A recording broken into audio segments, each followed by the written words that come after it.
Jade Satadine Jaya Sri Krishna Chaitanya Prabhu Nityananda Shri Advaita Gadadhar Shivasadi Gaura Bhaktavrinda Hare Krishna Hare Krishna Krishna Krishna Hare Hare Hare Rama Hare Rama Rama Rama Hare Hare.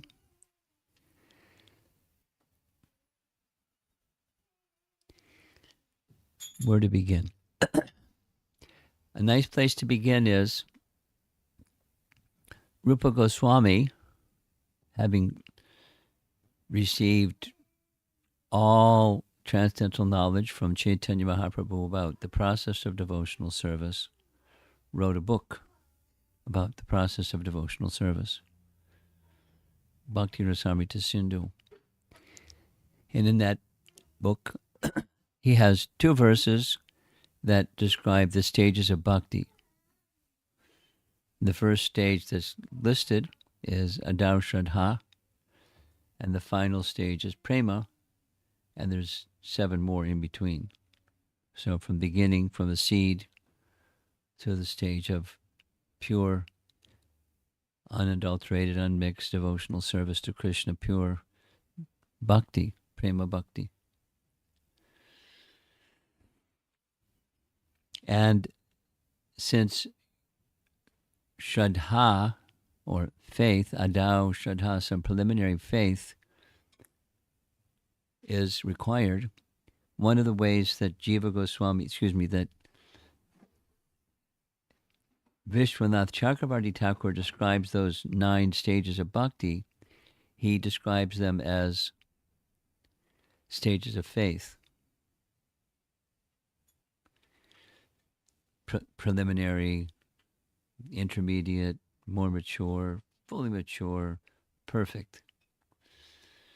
Stages of faith.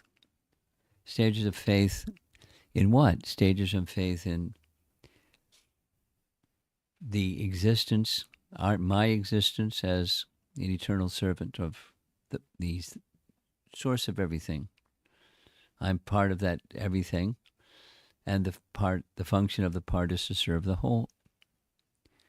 So my function, my existence, my identity is as Krishna's servant. And then with that preliminary faith, then slowly taking the association of devotees and the process that those devotees give, the bhakti process that they give, and cultivating it nicely. That's Bhakti Rasamrita Sindhu, and then unfold it or unpack it, and it becomes a very lengthy, detailed description.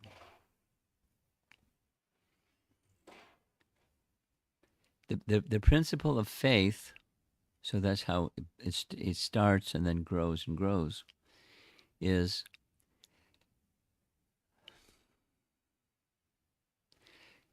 a nice definition that is given in Chaitanya Charitamrita about faith. The Sanskrit word for faith is Shraddha. So, Shraddha Sadhe Vishwas Kahi Sudridha Nishchaya. Krishna Bhakti Sarva Karma Krita Hoya. Faith is confidence that by one thing I can achieve all things.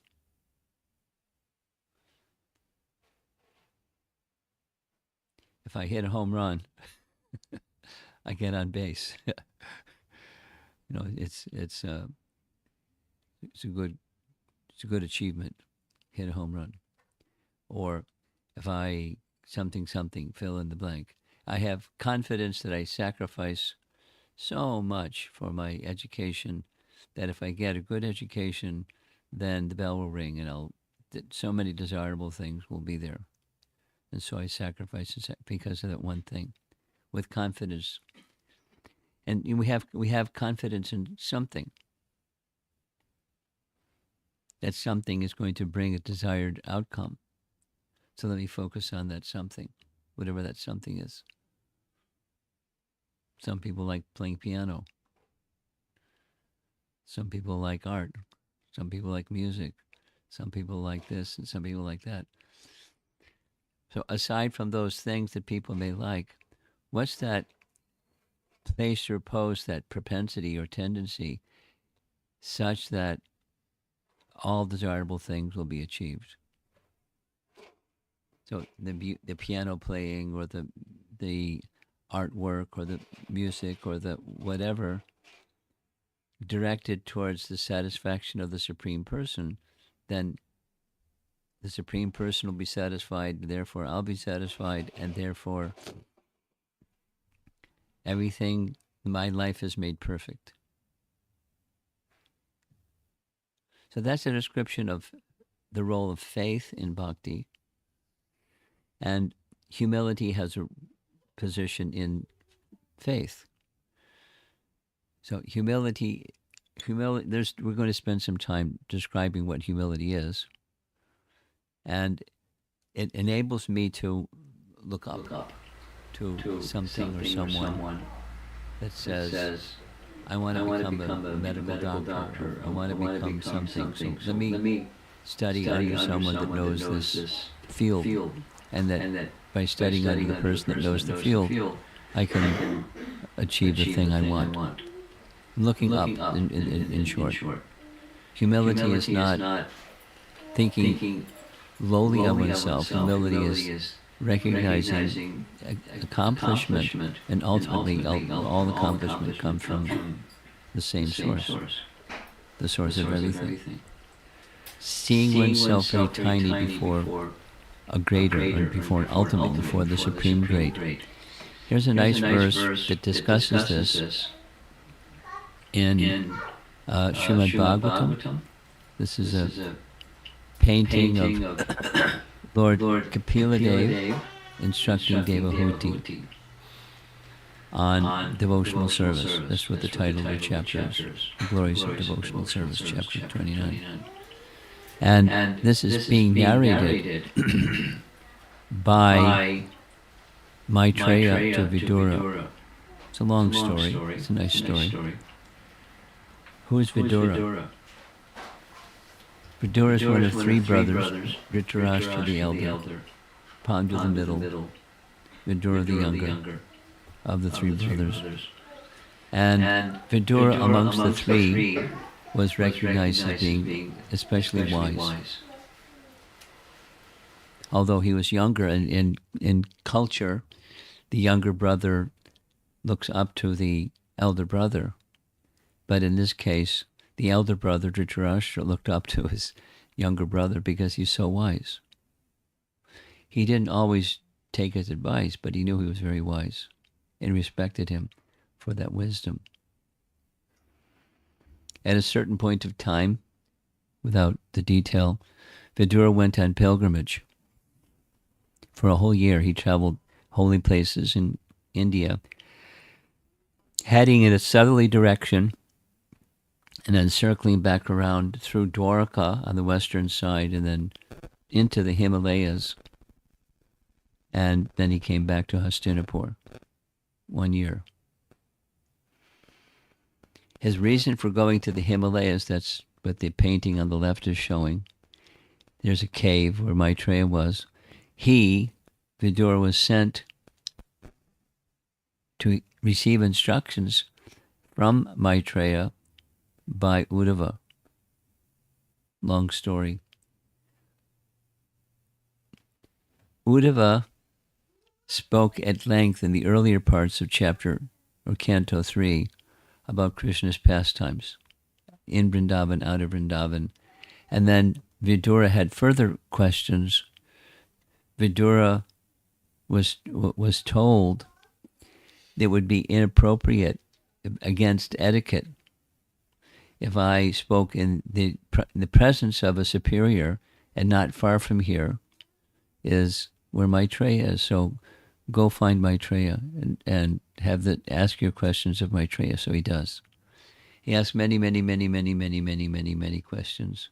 There's a very large section of the third canto where there's a discussion between these two on the far left. Maitreya and Vidura. I mean, including creation and primary creation, secondary creation, filling up the universe with living entities, the Prajapatis, and so forth and so on. Very detailed. Maitreya knew all these things, and he was sharing them with Vidura. Not that Vidura didn't know, but Vidura wanted to hear from a qualified person like Maitreya. So in the course of the description given by Maitreya, he is describing the first of the 14 manus after the universe is built, and then there's need for population. So Manu is manifest directly from the body of Lord Brahma, and Manu has a wife, Shatarupa, and they have children, and one of those children is Devahuti. Long story short, Devahuti became the mother of Kapila. She knew that Kapila was an incarnation, an avatar Vishnu, and so she's asking questions of him. And the indication that she's being asked is very similar to the verse in Bhagavad Gita. She speaks of humility, in the mood of humility. She's speaking to her son, but she's reckoning that her son is Vishnu. And these very same teachings found in Bhagavad Gita about the standard of knowledge is amanit vamadam vitvam. That's reference in this very verse. Now, I'm supposed to have the English translation of the verse, but it's not there. Something happened.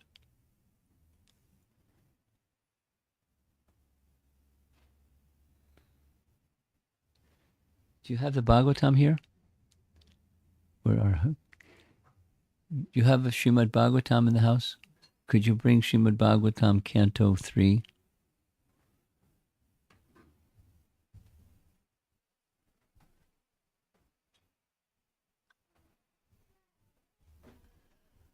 In the purport, there's reference to this phrase found in the Bhagavad Gita. Items of knowledge from Bhagavad Gita is humility and pridelessness, the first two items of knowledge, or the process of knowledge. Because one isn't going to get transcendental knowledge unless one has fundamental humility and pridelessness.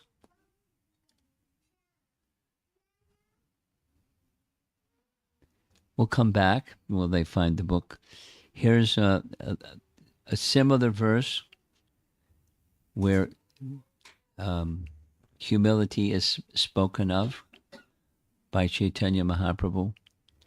He's shown pictured on the left. He's dancing with his associates in Navadvip. And there's a big assembly of devotees with him as they're chanting and chanting and chanting.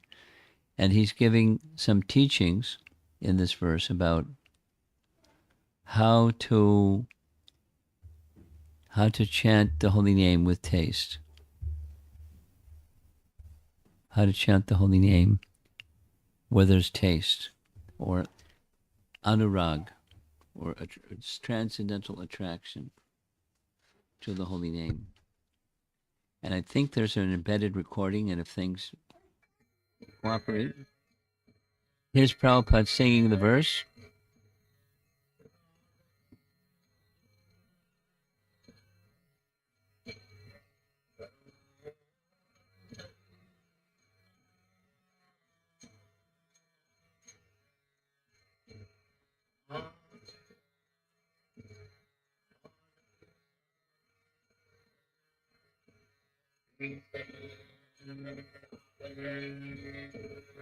One more time.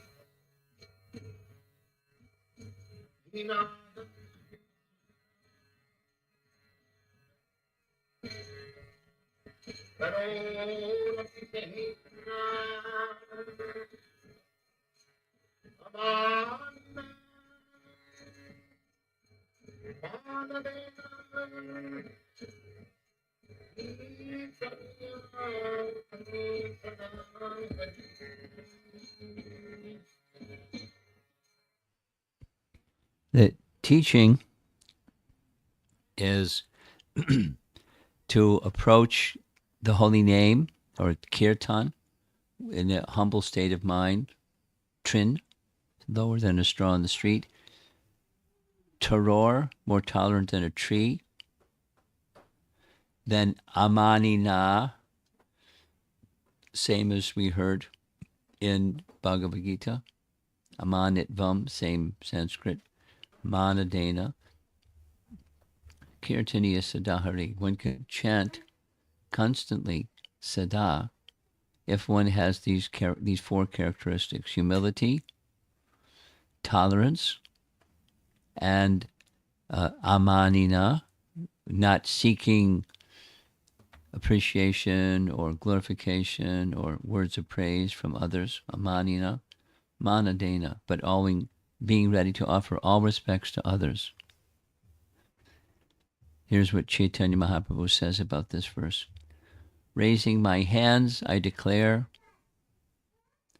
everyone please hear me, string this verse on the thread of the holy name and wear it on your neck for continuous remembrance.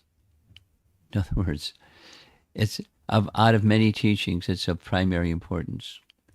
The teaching of humility, tolerance, not seeking honor or respect from others, and offering all honor and respect to others instead. So this is on the theme of humility, and I'm going to go back a bit and find for you the verse from Canto 3, Chapter 29, Text 18.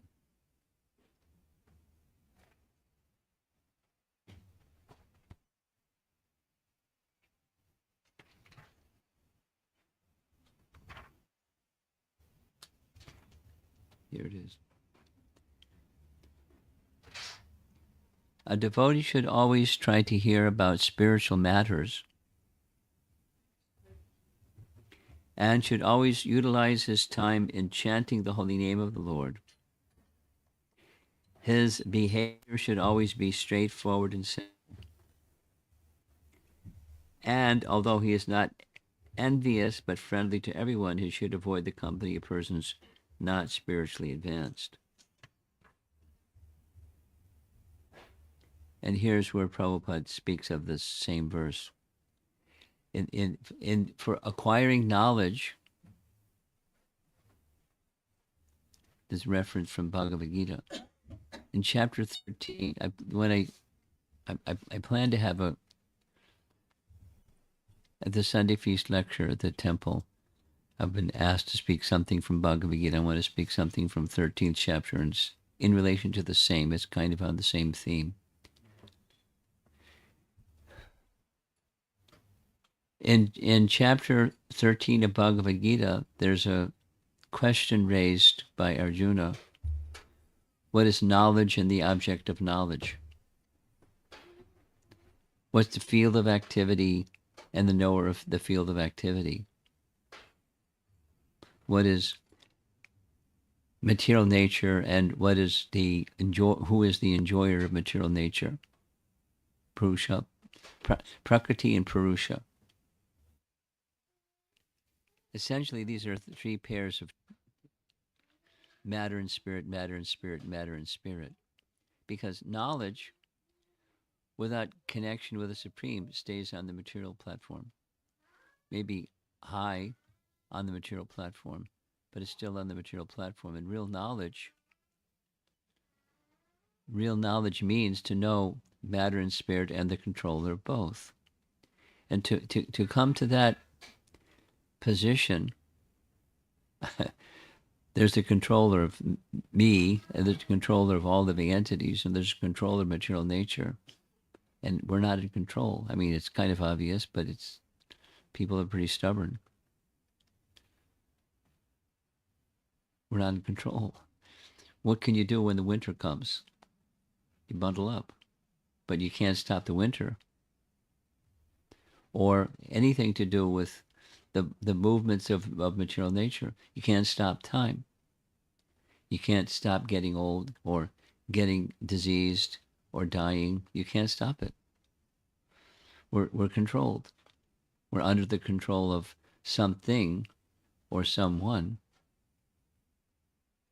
And to know what that something or someone is, that's knowledge.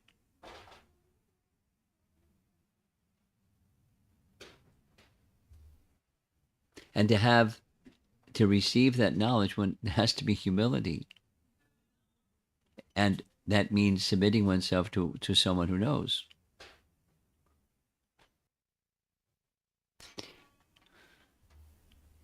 If you don't know, how are you going to know? It's good to know that you don't know. Many people don't know that they don't know. But the way to, there's the process of knowledge that's described in the 13th chapter of Bhagavad Gita. And right at the very beginning is these two, amanitvam, adambitvam. And again, these same are mentioned in the Shikshastika verses. And Lord Chaitanya is advising us to stay always mindful of these four items for bhakti to grow, because the topic is humility. True humility precedes true bhakti, and true bhakti is the means to know the absolute truth. We cannot know, according to Bhagavad Gita, and it's true, we can know something, but we can't know the absolute truth except through bhakti.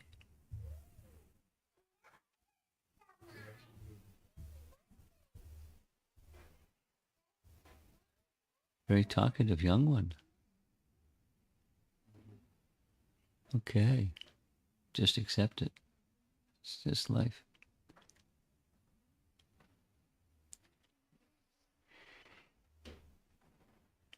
In Vrindavan, there's a very nice place called Ter Kadamba. Let me just describe Ter Kadamba. Its connection it's connected with the topic of humility precedes bhakti. But there's a place in between where Krishna resided, which was with his parents, up on a hill. The place up on the hill is Nandagram, Nanda Maharaj's palace and his abode. And then going in another direction, there's a little path that leads to the place Radharani lived with her so-called husband Abhimanyu. And right in the middle, there's a grove of kadamba trees. And in those kadamba trees, there's a grove of kadamba trees. And inside, there's a place where Rupa Goswami spent much of his time writing Bhakti Rasamrita Sindhu. And these deities that you see, there's Krishna Balaram deities. These deities are inside. You go inside a grove. There's a nice sadhu there. And he's very respectful, and he's a nice man. And he's very happy to see devotees. He's very happy to serve prasadam, and he's very happy to tell what he knows about Rupa Goswami. It's a very nice place, very nice person. And on the altar, there's Krishna Balaram. They're small, about the size of the Gauratai deities here, a little bigger, and very jolly.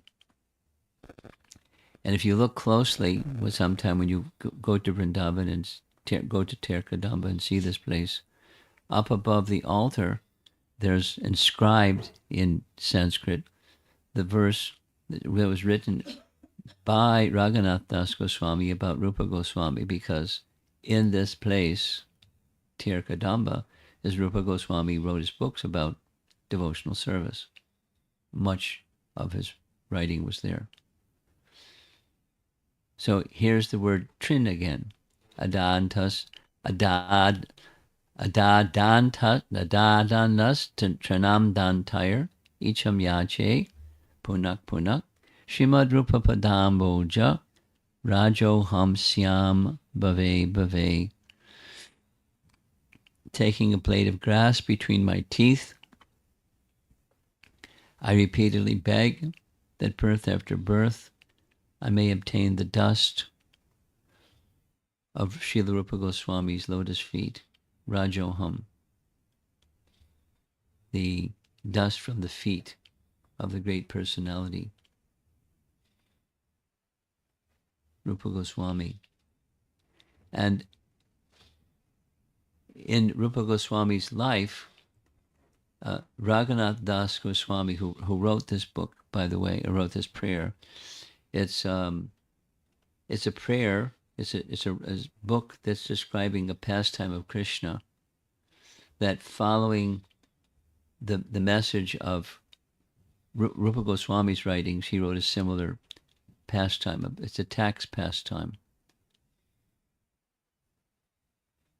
Tax pastime means sometimes the gopis, because they were taking care of cows, they would take their dairy products to a marketplace.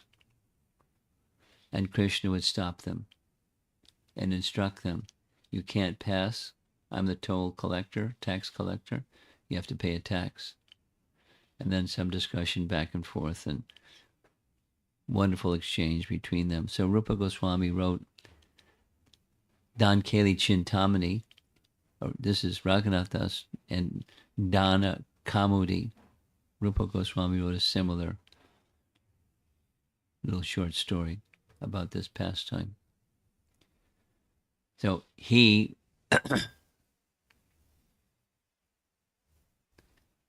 Raghunath Das Goswami was a perfected soul, but looking up to, with humility, with straw in his teeth, looking up to Rupa Goswami as a person who he wanted even just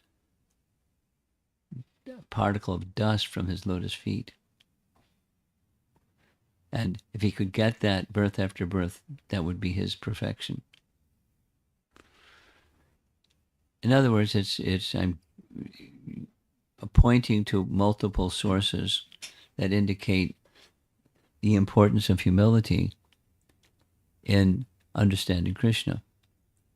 The importance of humility to enter into the realm of bhakti. You can say it the other way. If one is prideful, it blocks bhakti. Say it in the positive sense, when there's humility, the light of bhakti can enter. So here's Srila Prabhupada's little explanation of Shikshashtaka. We took a look at this verse. Trinadapi Sunichena. The painting is a lady, an elderly lady, who was so enthusiastic to see the deity of Lord Jagannath, and the crowd in the temple was so big she couldn't see. So she climbed up on the shoulders of Chaitanya Mahaprabhu, stood on his shoulders, and holding on to the Garuda Stamba was able to see the Jagannath deity. And the person down below, this is Lord Chaitanya's assistant, and he's shocked. Get down. This is offense. You can't put your feet on a pure devotee like this. And what to speak of Lord Chaitanya? He's a sannyasi. Get down, get down.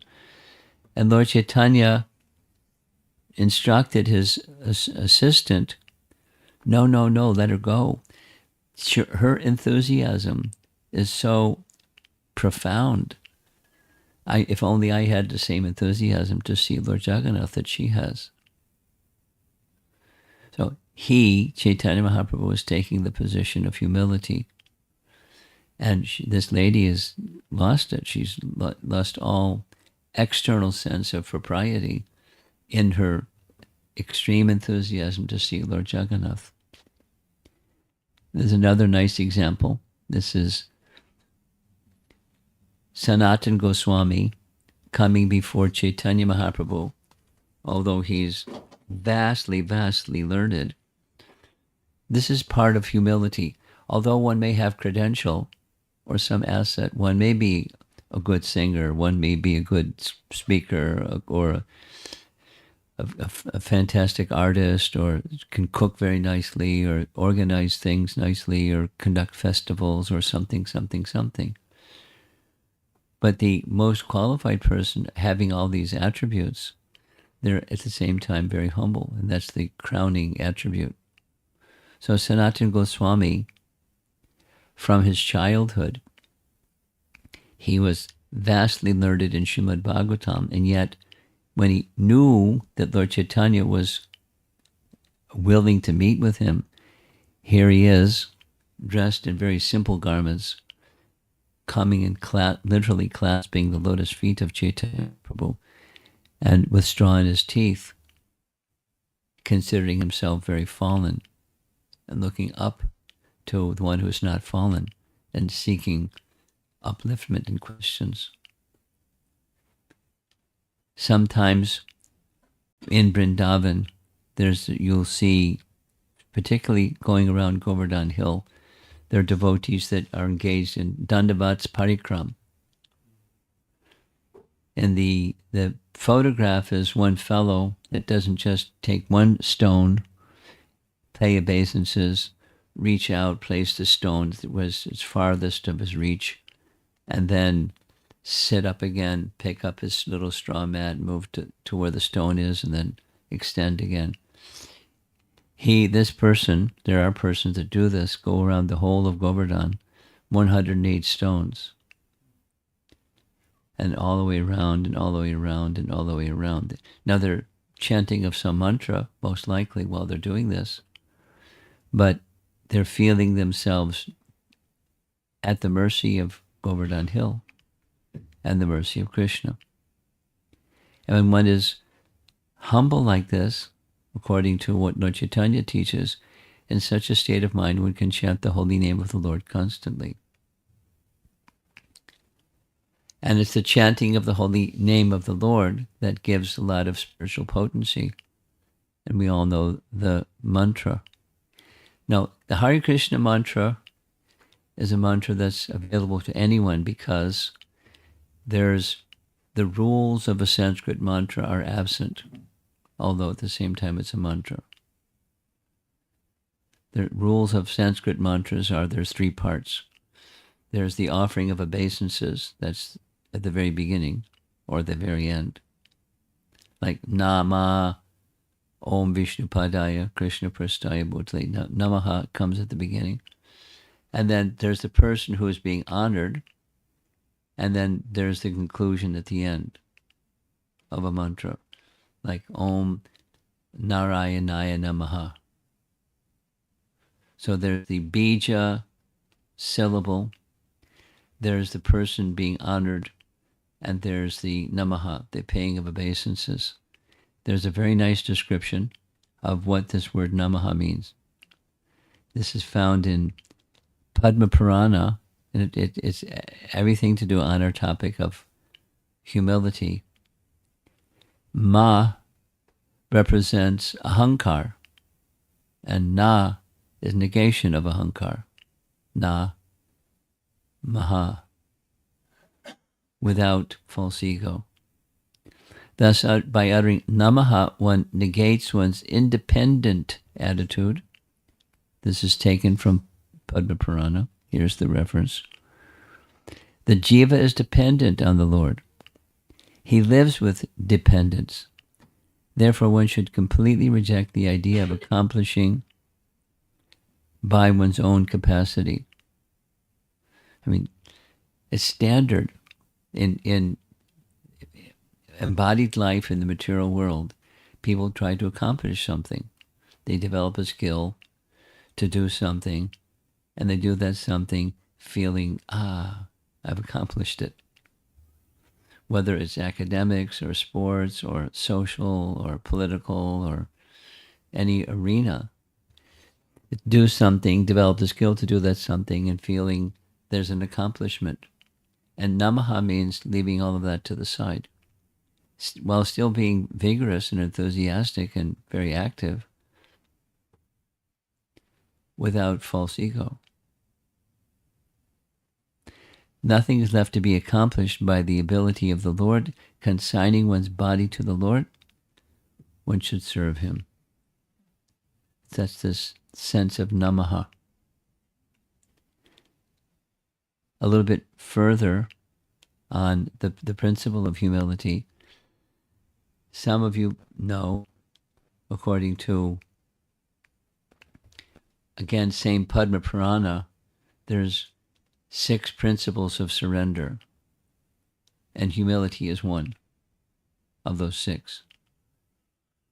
Because you can't surrender or submit to the personality of Godhead or perfected soul without humility. So Bhaktivinoda Thakur has written a whole series of songs, like 80 songs, several songs each covering one of the 6 limbs of surrender. It's called Sharanagati. Sharana and Sharanagati. Sharana is surrender, and Sharanagati means going to the place of surrender or striving for surrender. Sharanagati. And the matter of humility, he uses the word dainya. Dainya is a call. It's from the place of humility, calling to the object who one wishes to surrender to for the mercy of that person, for Krishna, obviously. And here's some words from Bhaktivinoda Thakur in his Sharanagati song. Were you to judge me now, you would find no good qualities. Guna nahi poibi. Have mercy and judge me not. Cause me to drink the honey of your lotus feet and thereby deliver this Bhakti Vinod. It's an appeal. Bhakti Vinod Thakur, pure devotee, is appealing to the personality of Godhead to show his mercy from the place of humility. Back to the theme.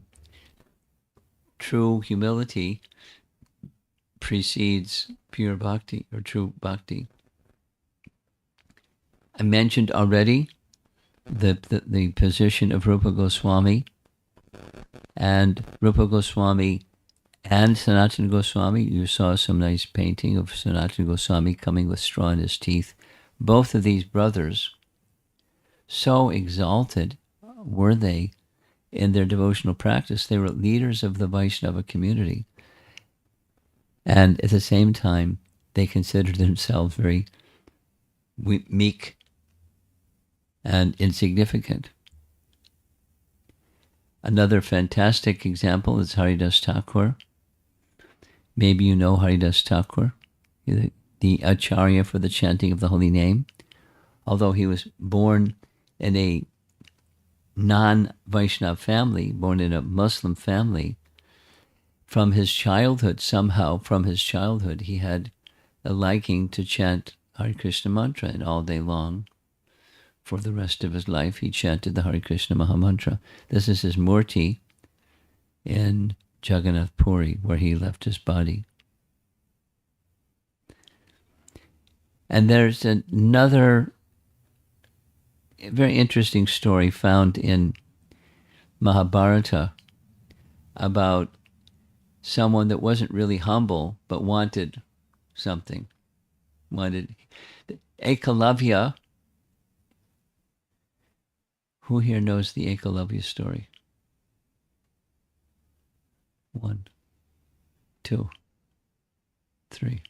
Okay, good. There was a time in the Pandavas' life that they learned military skills from the military acharya. Who was the name of the military acharya? Dronacharya. So Dronacharya was giving them lessons in military skill, and some of the Pandavas also, some of the Kauravas also. But as he was teaching, one young fellow came along whose name was Ekalavya. And he, Ekalavya, requested the teacher, Dronacharya, to teach him along with the Pandavas. And he declined to teach him, not just because he was low-born. He was a prince. His father was a king, but in a tribal kingdom, Nishada race or group. And so, as a Nishada, from his upbringing, he didn't have very high character. So he decided, although he's a prince, he's a Kshatriya, he's eligible to be trained, I declined training him. So Ekalavya didn't take no for an answer.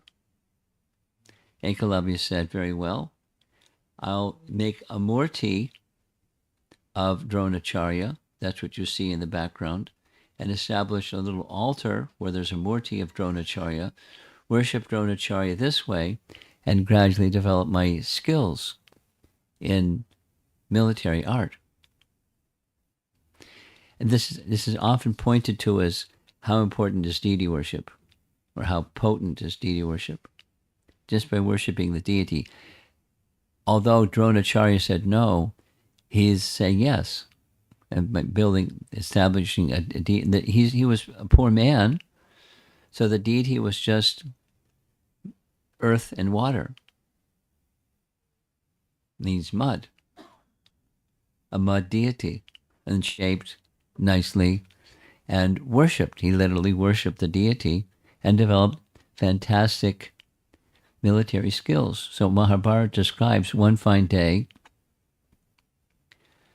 under the authority of Dronacharya, to practice their military skills, their archery skills, they were in the forest, searching for wild animals and using their military skill to defeat the wild animals, even if it was a wild boar or an elephant or a rhinoceros or whatever it was. So in the forest, they happened to see a dog. And in the dog's mouth was a set of 7 arrows inside his mouth. And they had never seen anything like that before. So they couldn't ask the dog, how did this happen? Because he had 7 arrows in his mouth. But they searched out where the dog came from before he came before them. And they found Ekalavya. And they asked Ekalavya, you see this dog? Did you do this? Yes. Could you describe, how did you learn this? And he said, Ekalavya said, I'm a student of Dronacharya. And here in the forest, I have this nice altar, and I worship Dronacharya, and I practice military skills all the time, because I'm the son of a king. And I may have to give protection to our group of warriors in the forest here. And Arjuna was with the Pandavas, and he was astonished. He had never seen anything like this. 7, here's the painting or the drawing. There's the dog as he's barking. Ekalavya was able to send so many arrows that as he's opening his mouth to bark, because he was barking, they tried to get him to be quiet, he wouldn't be quiet. He shot 7 arrows at once into his mouth, that he couldn't bark anymore. Took care of the barking dog. But Arjuna went back to Dronacharya and said, do you know who this student of yours is? He says he's your student. His name is Ekalavya. And he lives in the forest. He's the Nishada prince. And you promised me, you gave your word, that I would be so skilled in archery that there would no one that could surpass me, but I can't do what Ekalavya did. So, can you explain, how did this happen? And the all-knowing Drona requested them, bring me to this place where he is in his forest cottage. So they brought him there, and Dronacharya said, you claim to be my student. Yes, these military skills that you learned by practicing and practicing and practicing. I'm your teacher. Yes, you're my teacher. Therefore, as is the custom, after learning something from a teacher, the teacher may ask for dakshin.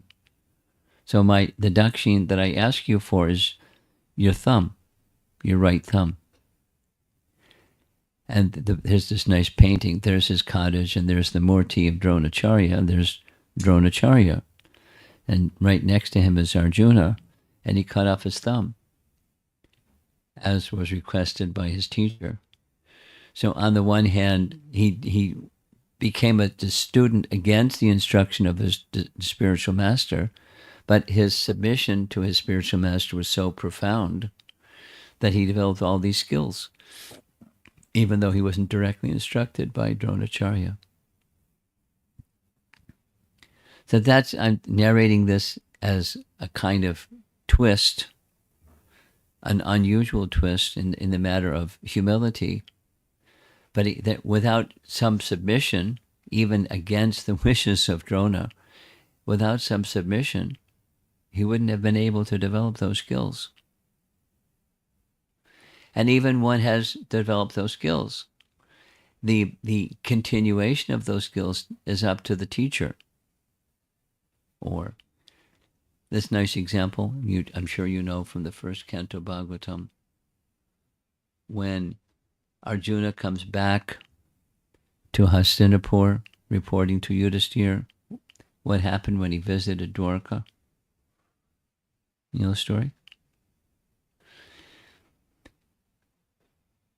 Yudhisthira, the Pandavas had an intuitive sense that Krishna was going to leave this world. So Arjuna was sent by Yudhisthira to do some spy work, do some espionage, go find out what's the plan. And while Arjuna was gone, Krishna departed this world. So Arjuna was told that Krishna wants you to take all the queens from Dwarka and bring them to Hastinapur so they can be protected in Krishna's physical absence from this world. So in the course of Arjuna bringing, because from Dwarka to Hastinapur, it's quite some distance, they were traveling by foot because the queens didn't have chariots. They were traveling by foot, and some low-class men, they're cowherd men, they started attacking Arjuna in order to entice, grab a hold of some of the queens. But the cowherd men, dacoit type of cowherd men, and he mentioned this when he comes together back to Hastinapur. I understood my ability, my military ability that was given to me by Krishna can also be taken by Krishna. If he gives it, I have it. And if he doesn't give it, I don't have it. If he takes it away. And that's the position of a true bhakta. This is the conclusion. A true bhakta has true humility. And the true humility, it makes its expression in the form of devotional service. But the fruit of devotional service is not up to us. It can be something or it can be nothing. And whatever is something or nothing, it's the essence is service to Krishna. That's what the devotee should be wanting, and that's what Krishna wants from us, is our devotion, not just the making of offerings. We should make offerings. We should offer our ability and our talent and our intelligence and whatever we have in service to Krishna. That's the position of humility, and that true humility awakens pure bhakti. So that's our topic.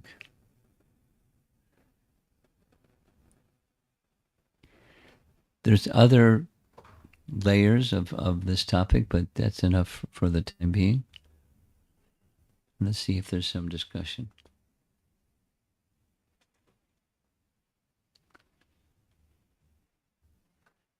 Yeah.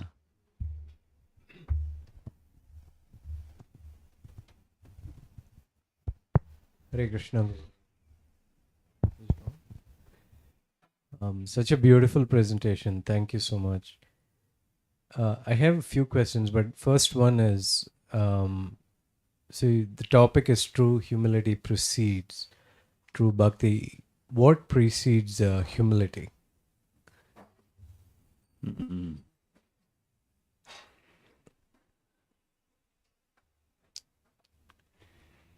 Well, let's go back to namaha. There's coverings, and the covering, the subtlest, and from the subtlest comes the more gross, more gross, more gross. The subtlest, the first covering, is false ego. So humility is the diminishing or the absence of completely, the absence of false ego. So now, in the beginning, just like this description of faith matures into pure bhakti, in the beginning there's some humility, otherwise there's some faith, there's some humility, otherwise when I meet a devotee, I'm going to say no. So preceding humility is the acknowledgement I'm a dependent entity. So you could say what precedes that, recognizing who we are. And recognizing who we are becomes covered with who we aren't, or false ego. So a little glimmer of light that says, I'm dependent. I mean, exactly, if you remember the nice painting of Sanatana Goswami coming before Chaitanya Mahaprabhu, highly educated Sanatana Goswami asking two ABC questions. Who am I? And why do I have to, tapatrayon mulanam, why do I have to undergo the threefold miseries?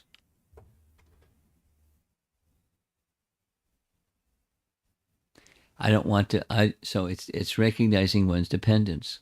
I don't want misery, but it comes. So why? And so acknowledgement, there's some, I'm a dependent entity, and I want to understand the fullness of that dependence. There's the little bit of knowledge that acts as an antidote or counteracts false ego that covers.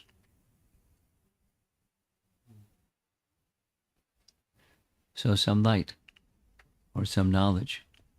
And where does light or knowledge come from for those that have it? So that's what precedes humility. Humility has a beginning, but true humility matures, just as faith matures or bhakti matures. You could say it's of the soul. Where does it come from? What precedes humility? It's just we eternally dependent entities, dependent upon the Supreme. It's who we are. Where does it come from? It comes from who we are. But we've forgotten. Like in my experience, I've seen, say, I'm relating to an authority figure.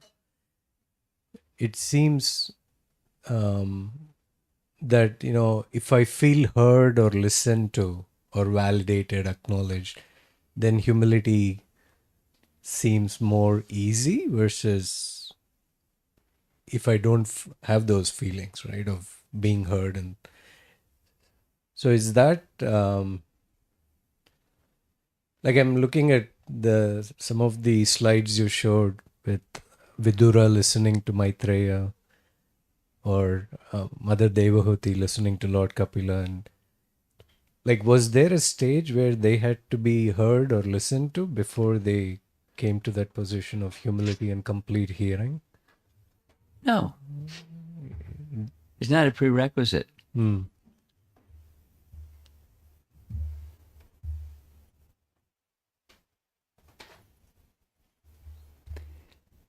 in each of these cases, Devahuti, she was the son of Swayambhuva Manu. She was, a highly qualified personality. She identified the person who she wanted to marry because he was highly qualified personality. So and the point is, in each of these persons making inquiry, they're highly qualified. Sanatana Goswami, Vidura, highly qualified. So why are they asking questions? And it's not back to your where they get some validation before they started asking all their questions. Before they had humility before a more qualified person. I mean, they had some degree of cognizance, but not arising from I've been heard, so now I feel validated. So now I'm ready to hear further.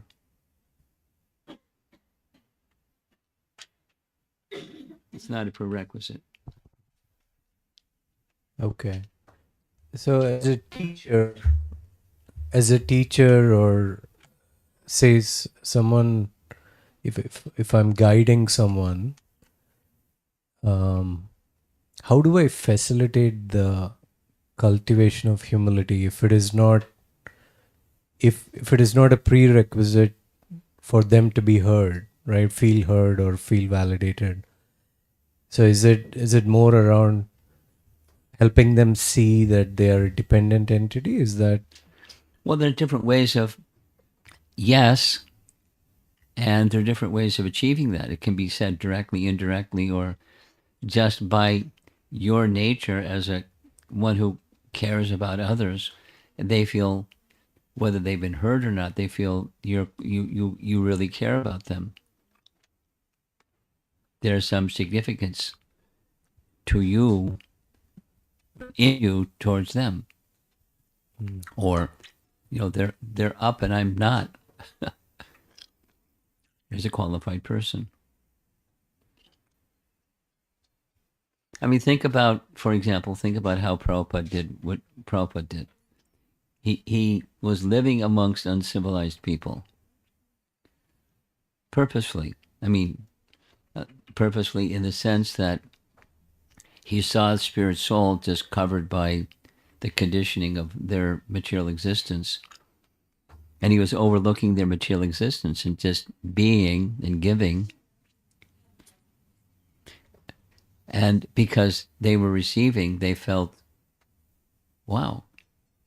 And then learned more and learned more and learned more. And so he cleaned them up and made them civilized instead of uncivilized. In the beginnings, the very beginnings. Mm-hmm. And he's very kind. And they felt it.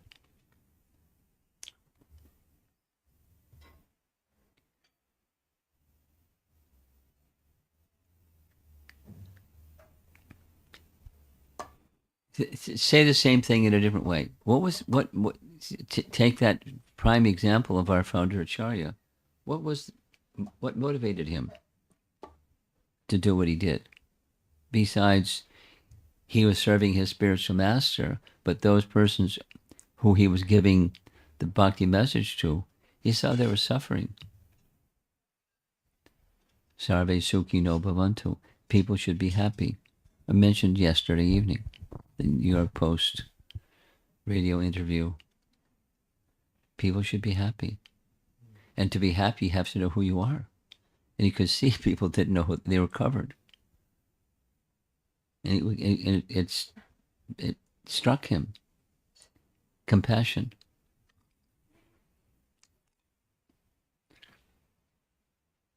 And you're not misdirected, but properly directed. That created a feeling. He's a genuine person that wants me to be happy, and he knows that I'm going the wrong direction. And he's very gentle about bringing me to the right direction.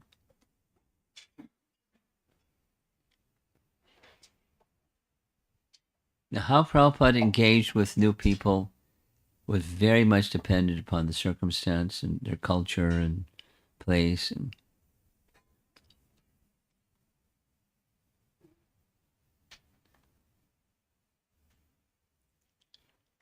next, Thank you.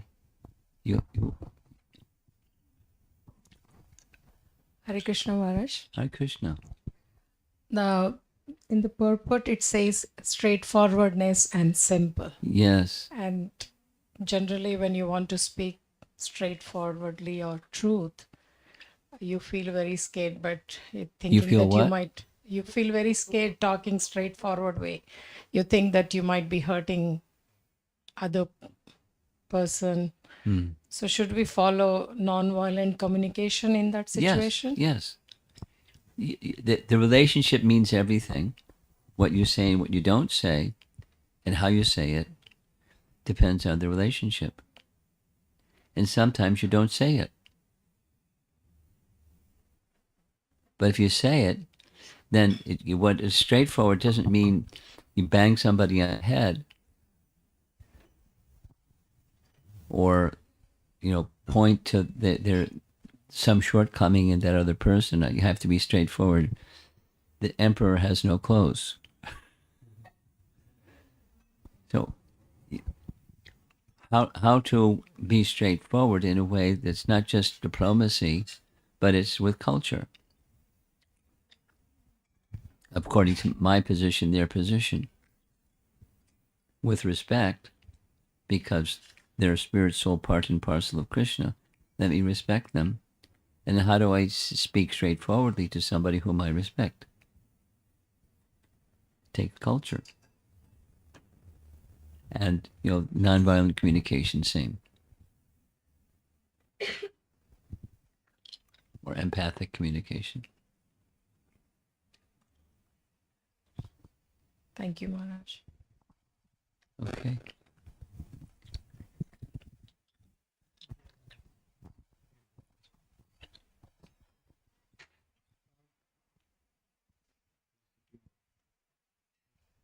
Raj, humility precedes bhakti. That makes complete sense. But can humility be innate to someone? Meaning either you are born with it or you're not born with it. Oh, Because you very wonderfully answered that, what precedes humility is your acknowledgement. yes. Recognizing that I'm dependent. So this sense of recognizing someone that you're dependent, either you have that innate ability since birth to be convinced about that, or you're not, because sometimes you tell people, either they get convinced or they won't get convinced. If they won't get convinced, no matter what argument you give, they won't get convinced. Well, So that's, stubborn people are like that, but they're not everybody's either, this extreme or that extreme. right, Most people are somewhere in between. somewhere in between. Yes. And have you had experience? I've had experience where somebody a little dug in, belligerent, dug in, like stuck, and slowly, the light goes on, and they see there's another option besides their stuck position. It depends. Sometimes people can move quickly, and sometimes people can't move quickly, and sometimes people don't move at all. Right. And where they move quickly, sometimes it seems like they always had humility. It was just they were forgetful about it. It was rekindled. Someone reminded them. Well, then what you're saying is all souls. Another way of saying what you're saying is all souls intrinsically have bhakti. Right. The degree varies. And there's on the scale. degrees, exactly. And then depending upon the degree of evolved bhakti that already is there within, and then in contrast, the bhakta who they're meeting and having discussion with, the purity and efficiency, effectiveness of that devotee and the gradations of devotion that person that they're having some engagement with, that it's going to determine how much humility comes out and how much submission and bhakti comes out. But it's already there, as you said, in different proportions. So it takes two, the receiver and the transmitter. Bhakti receiver, that's the person who we're speaking to, and the bhakti transmitter, that's us. At least, to whatever degree we're the instrument, acting as the instrument of Krishna, it's Krishna that's coming or being given. It's not me, it's Krishna Shakti, a potency of Krishna. So how much Krishna Shakti the giver has, and how much receptivity the receiver has. And then, but back to your question, it's intrinsic. Even for someone that's covered, it's still intrinsic. Humility is intrinsic. Now, in some cases, it takes a lot to make somebody, as the song goes, bow down, mister. No, they're very proud. It's hard for a person who's prideful. But it's possible. A person very prideful can be made humble.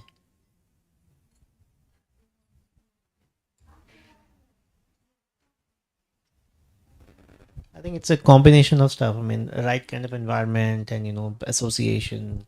Sure, what they have that been makes it more conducive. exposed to. But your question has to do with principle. Besides the elements that make it more favorable or less favorable. Is it intrinsic or not? That's your question. And the answer is it's intrinsic. And sometimes more, sometimes less favorable circumstances. It'll come out more, come out less. Thank you, Maharaj. It's an important question. It's an important concept of souls in this world. So there are different species of life. We're speaking of different human beings, different species of life. And intrinsic within that, each and every species, there's a soul. And within every soul, there's bhakti. It's just covered. And therefore, it's possible, in the case of Chaitanya Mahaprabhu, for example, to elevate an animal to ecstatic love for Krishna. Jharkhand forest is a nice example. But it's intrinsic. Now back to your question. And that Muslim devotee is another example of it being intrinsic.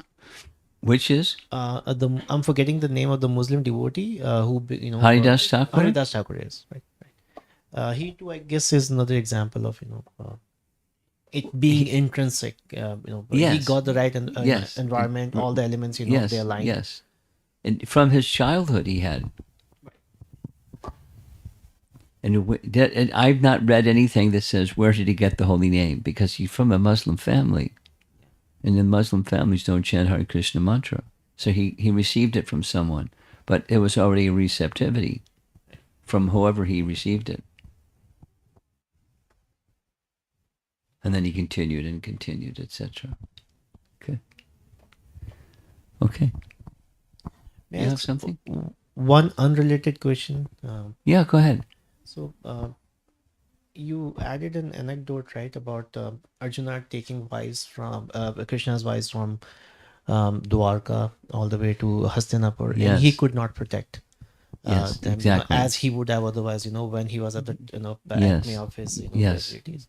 What was the reason for that? Was it the absence of Krishna by him, Krishna wanted him to understand, Arjuna, yes, your ability comes from me.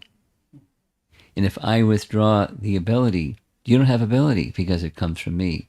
So don't be in false ego thinking I'm a great fighter, a great hero, a great warrior.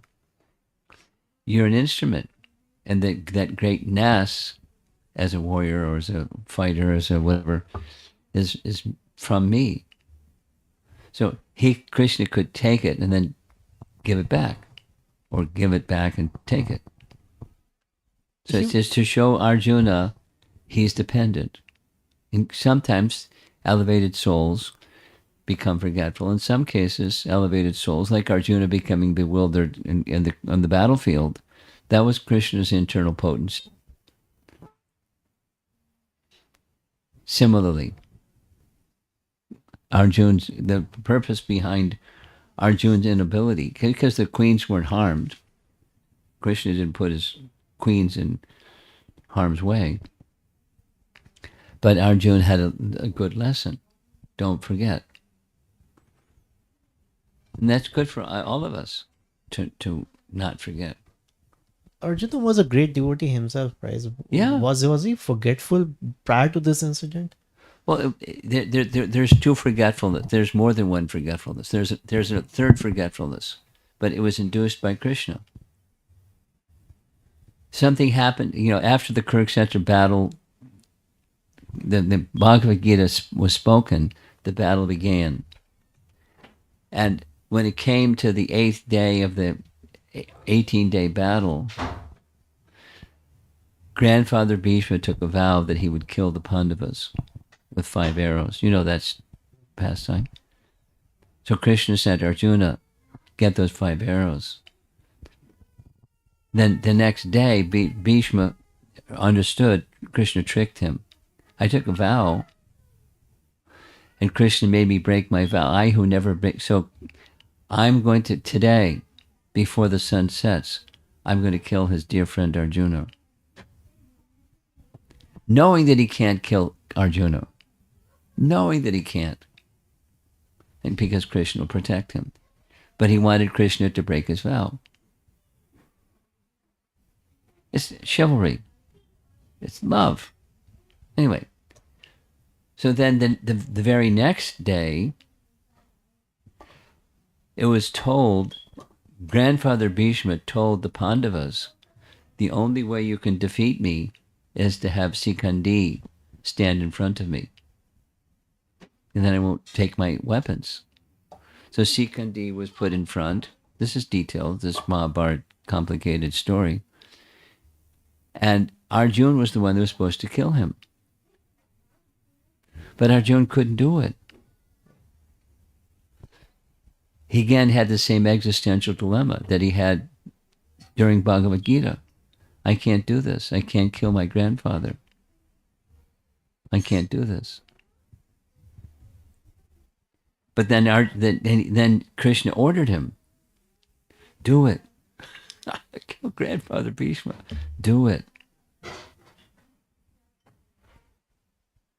And Arjuna said, what misfortune, being a Kshatriya, you have to kill people who shouldn't be killed. But you're giving this order, I have to do it. So he fired so many arrows. So many arrows. And Grandfather Bhishma was knocked out of the battle. The point is, he had multiple circumstances where he was reluctant to do what Krishna wanted, which isn't Krishna consciousness. But it was circumstantial and to teach a lesson for us.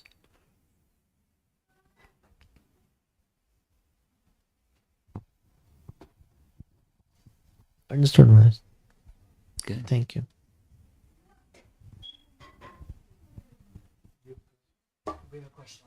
Okay, go for it.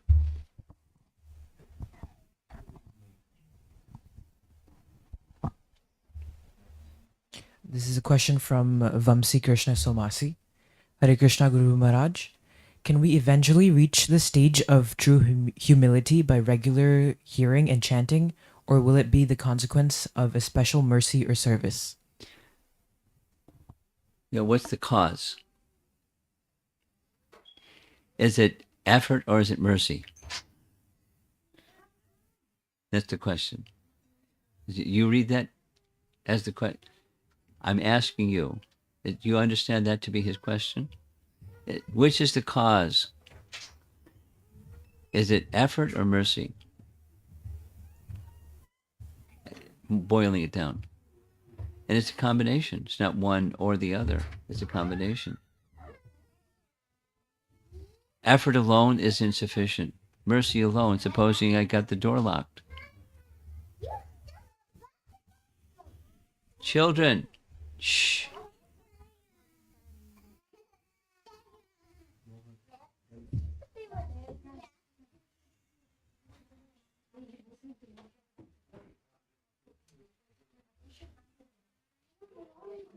It's okay. It's okay. Children are children. So online, does that answer? Okay. I think we should end. The children have taken over. Srila Prabhupada ki jai.